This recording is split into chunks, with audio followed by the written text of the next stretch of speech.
In this video, we're going to compare the Shark Navigator ZU503 to the Shark Rocket Deluxe HV322. These are pretty different vacuums because the Rocket is more of a stick vacuum. It's a lot lighter. It's very maneuverable as well. You've got the wand on it, and then you can also easily swivel with it.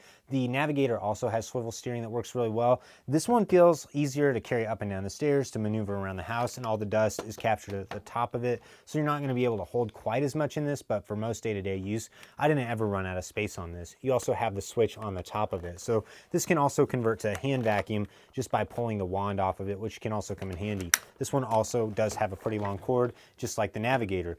Where the Navigator really shines though is it gives you more power on the brush roller. It also has the anti-tangle brush roller as well. Both of these work really well on carpet, but the Navigator definitely did a better job, captured more dust, and it has better filtration than the Rocket one. The Rocket still has a filter built in, but the Navigator's filters are better. You can also choose if you want to remove the wand from the back of this and basically use it as an upright shop vacuum. And you can also pop the base off if you want to take this up and down stairs and to clean stairs as well. So both of these are going to be really great options.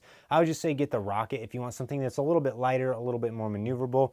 Does a great job on carpet or hard floors. But get the Navigator if you want the most possible power. If you got pets and a lot of carpet, that's when you're going to want the Navigator.